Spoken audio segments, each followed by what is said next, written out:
What's up, everybody? Welcome to Podcast Now. I'm Alex, and in this video, I want to go over the review scores for Slitterhead. They dropped this morning, and at the time I'm recording this might increase as the day goes, and even when you guys see this video. But at the time I'm recording this, it's got a 60 on Metacritic, based off of only, I believe, 21 scores. So we're not talking about a very highly rated game. And this one feels interesting. I mean, look, going into this game, my opinion has always been it looks weird, it looks different, it kind of looks a little off, right? And we've heard from them that like this is not gonna be the most like polished or like what you expect of these like big AAA games. Which look, you buy a game, do you want it to be polished? Of course you do. But at the same time, it leads to okay, it kind of is I guess what you're expecting going in, right? And that might change based off each person. You might be kind of embracing its like weird kind of design, just based off what you've seen so far. Now we get the reviews, and what's interesting, this is one of the most interesting like going over the review videos I've ever done. Firstly, it's got some terrible scores. It's got a 3 out of 10 and a 4 out of 10, and they're from like not nobodies, right? 3 out of 10 Metro Game Central and 4 out of 10 from Video Games Chronicle, who I think is one of the better actual journalist sites out there, this new age kind of journalist site.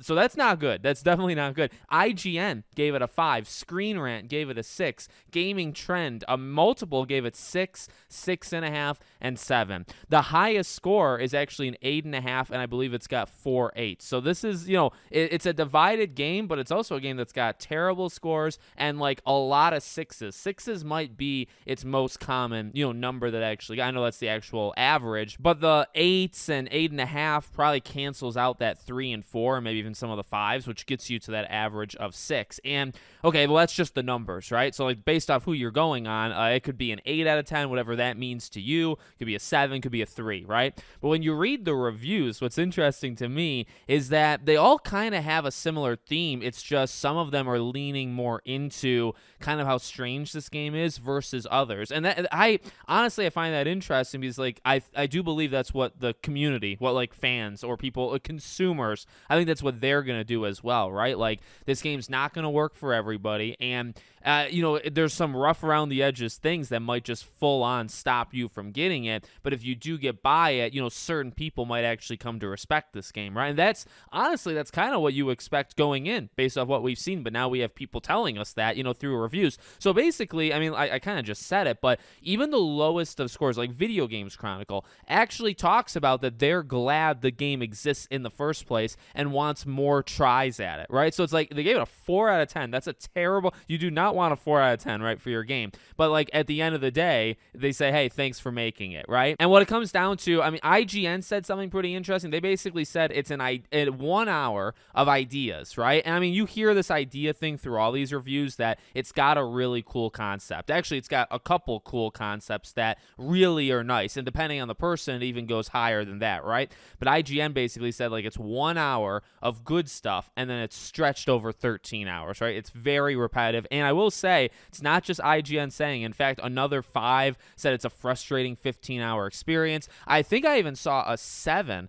talking about how repetitive it is. So this repetition thing, I really feel is definitely in the game, right? I mean, you can like believe these people or not believe them, but I mean, if they're playing 10, 15 hours and they're seeing the same thing over and over, that's repetition. That's not, that's not a lie. That's not them deceiving you. That's just is what it is, right? Again, it maybe is more, okay, can you respect what they're trying to do? Can you respect those ideas? And what's interesting, actually, where the divide comes, some of the lower scores talk about a very ugly visual style, whether it's characters, whether it's environment, the game doesn't look good. When you go into the 8s and 8.5, it talks about how cool the visual style is and how it's a little bit different. So right there, right? And I think the gameplay in terms of like the body swapping, I feel like that's a little bit more unanimous, where it's like that's a cool concept that's maybe just used too much, or like it just constantly repeats in this game. So it's got a lot of signs of like it has some cool ideas, and then it's either going to work for you or not work for you. But there's that, at least from reviewers,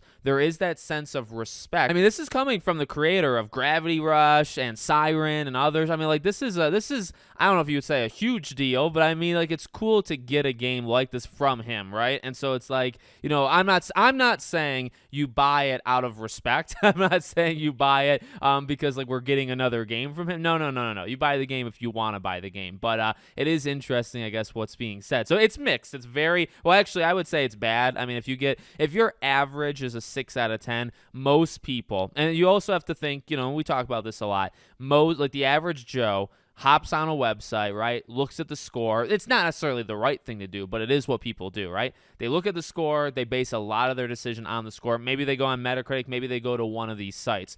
You hop on one of these sites and you see a 4, or you even see a 5. The average person sees a 5 out of 10. That's bad. That's a bad score. You need to get 7, 8, 9. I know 7 has been so memed, especially with IGN, but like 7 and higher is one that you kind of want your game to have, kind of regardless of any narrative or anything going on with the game. You want that. Having a 6, I mean, I think they literally say mixed or average. That's like the Metacritic definition. I'm going to say that's bad. I'm going to say that's a bad score that you don't really want, but it honestly kind of is reflective of the game, where like this is a game that's weird. This is a game that when you show it to somebody, the person could say they think it looks terrible or they think it looks interesting, right? And that's what we've experienced so far, and it seems like it's just continued into the base game. So nothing's really changed. I don't really think anything's changed. You're either, based off what you've seen, you're either going to like it or you're not. So let me know what you think in the comments. Make sure, as always, you're subscribed to the channel, bell icon turned on. I hope to see you all on the next one.